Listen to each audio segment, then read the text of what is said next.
Next up, I am thrilled to be joined by Julie Sweet, CEO of Accenture. Julie leads one of the largest professional services firms in the world and can provide a unique insight on so many different sectors that Accenture engages with.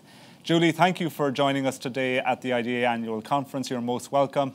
We have seen the pandemic impact in so many ways. Developments that we may have thought impossible have happened overnight. One of the areas where that is really evident is digital transformation.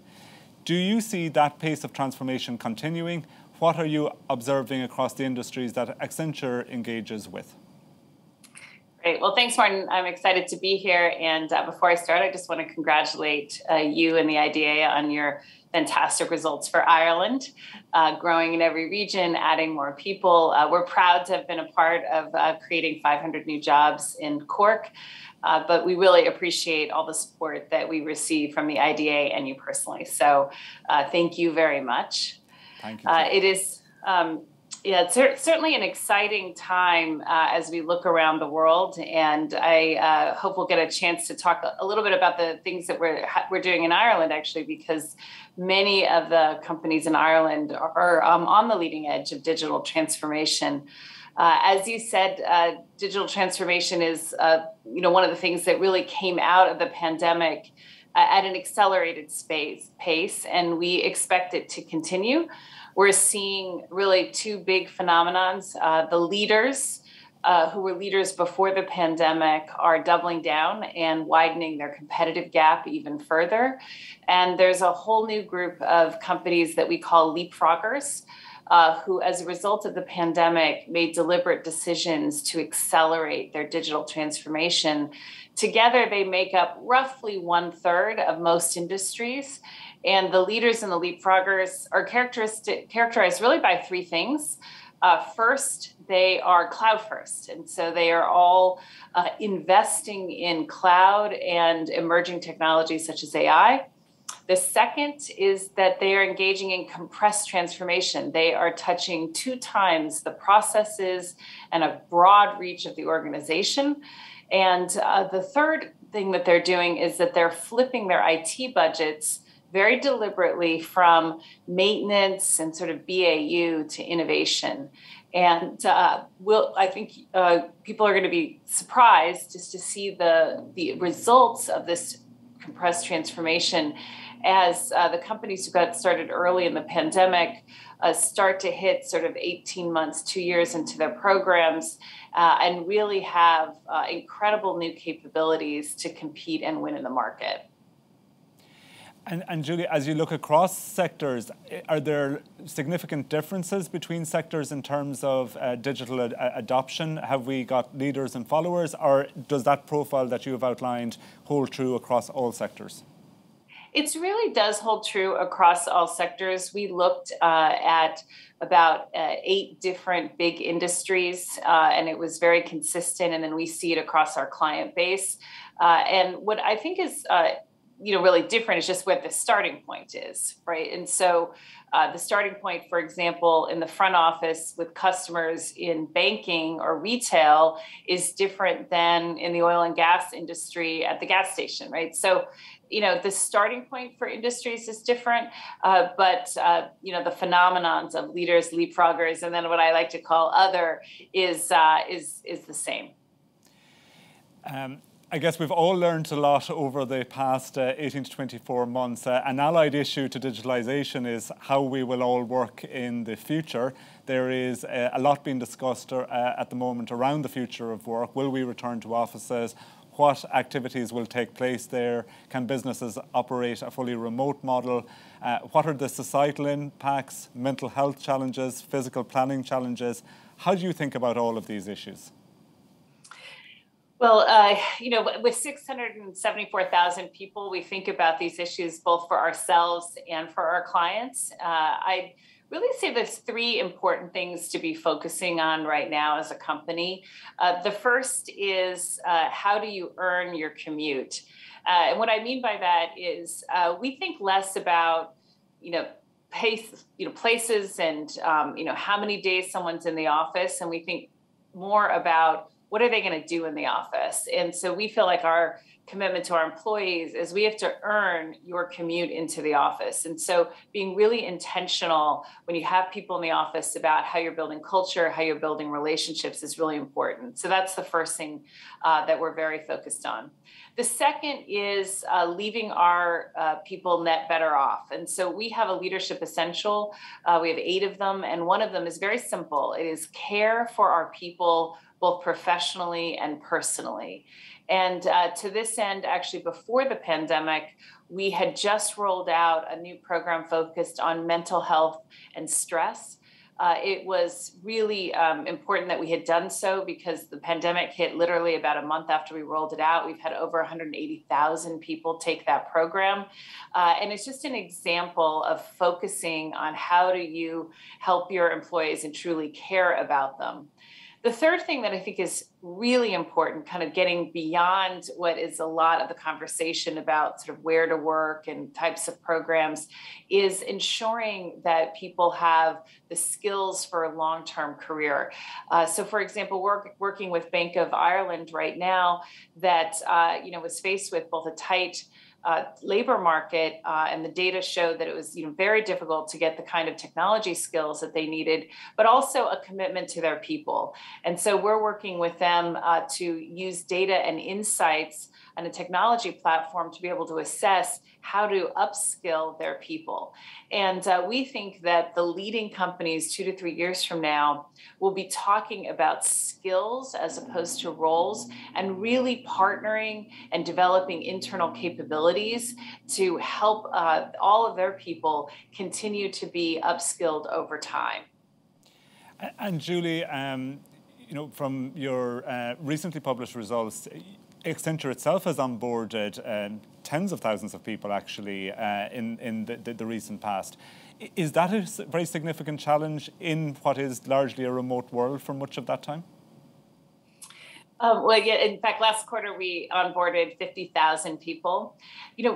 This is a great example of the fact that we've been investing for a long time in how to use technology to find and connect with the best talent. And so actually, before the pandemic, we were already using at scale AI in order to identify recruits, virtual interviews. And we have this great program called Countdown to Accenture, where once we had hired someone, in order to get rid of the inefficiencies of paperwork, sort of the dullness of an onboarding experience that was spent most of the time, the first day doing administrative work, we had this really cool experience where you got all of that done before you started, and you were introduced to Accenture and culture, and so you also built excitement. We've now built on top of that new and innovative ways to onboard people. So you may have heard the word phygital, so physical and digital. We identified that when people started remotely, one of the things they missed was that sort of going to the office and seeing the office space and having a physical connection to their new employer. Instead, they were literally closing the laptop from one company and opening it from Accenture. So all of our new employees now receive a box that does have their new computer in it, but it also has little posters to put up in their office that are the kinds of posters like our sustainability value promise or our leadership essentials that they would have seen in the office, and other Accenture swag, so that they've literally created a physical connection to us in their home office. And so this is the kind of innovation that we've been doing throughout the pandemic to find new ways to connect. We call it omni connections. It sounds fantastic. Turning our attention, if we may, to ESG broadly and climate action specifically, COP26 has put decarbonisation into the headlines in recent months. It is the challenge of our time.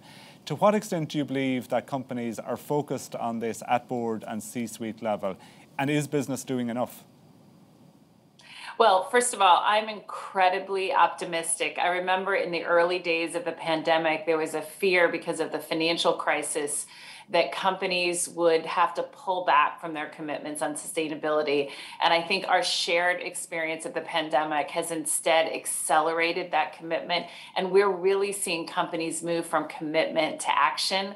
I have no farther to look than Ireland, where we work with Kerry, a leading taste and nutrition company, on a strategy to embed sustainability into their core business strategy. We're doing that work around the world. You're seeing in financial services, for example, we're working with clients who are embedding in ESG metrics in both their supply chain, as well as building data and insights for their lending platforms. It's a really exciting time, because what you're starting to see is scaled production level commitments to addressing ESG really across industries. There's so much more to go. The technology is not there yet. The experience is not there yet. But what we really look for is that transfer from commitment to action. It's one of the reasons why last year we launched our sustainability services, because we really could see what our clients needed and what they were prepared to do. And maybe sticking with ESG for a moment, and I know this is something that you've given a lot of thought to, do companies have to rethink how they measure value?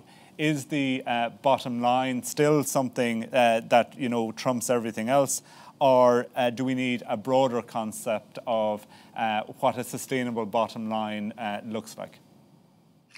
Well, Martin, we at Accenture launched about a year ago now our commitment to helping our clients and helping all of our stakeholders create 360-degree value. And so think of 360-degree value as the financial value you bring to your shareholders, in our case as a public company, and then our commitment to the UN Sustainable Development Goals as translated into our business and industry. So inclusion and diversity, climate change, our diverse suppliers in our supply chain, the experience that we bring to our employees, our commitment to equality. And we see that most leading companies around the world today believe in what's now called stakeholder capitalism. And we think it's really important. And again, here, it's important to not just be committed, but to measure. And so we took the step about 15 months ago now, maybe a year and a half, that we wanted to report against all of the leading ESG frameworks. We're super excited that at COP26, they announced that eventually they're going to get to one framework. But about a year and a half ago, we took the steps to make sure that our data was available. And we just announced a couple of weeks ago our 360-degree value experience, where you can go onto our website. You can see all of the reporting we do against the leading ESG frameworks, because transparency builds trust. And then you can also see how for all of our stakeholders, we're creating 360-degree value, and then examples of how we're doing that with our clients. And we measure our success by how we are creating this value, not only our financial results. And we believe that that is an important part for all of us as companies to do, is to make sure that we're measuring our commitments. Julie, I firmly believe that the ability to attract, grow and retain talent is what will determine which companies and which countries are successful in the future. And I'm sure as a leader of such a large team that you might agree with that. You mentioned your very substantial presence in Ireland. How does Ireland rate from a talent perspective? And more broadly, maybe as we think about the competitiveness of Ireland as a location for investment and to grow, is there more that Ireland should do? Well, first of all, we think of Ireland as very attractive. And as you know, because you've been such a great supporter for us, we really believe the talent is fantastic. And so we have consistently invested in Ireland, not just setting up there, but in our analytics center. And then in 2018, our doc and innovation center, we've recently expanded into quantum computing.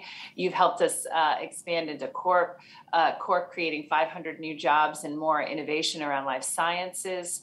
And so we see the talent as being fantastic, and really the support of the Irish government and the IDA in helping us, navigate and really be innovative in how we invest has been critical. And then you add on that, I've already given you some examples of the great companies that are in Ireland. I think about Allied Irish Bank, where we're doing really world leading edge work in AI and responsible AI with the bank. I mean, this is a country that is innovative. Its companies are innovative. The people are innovative.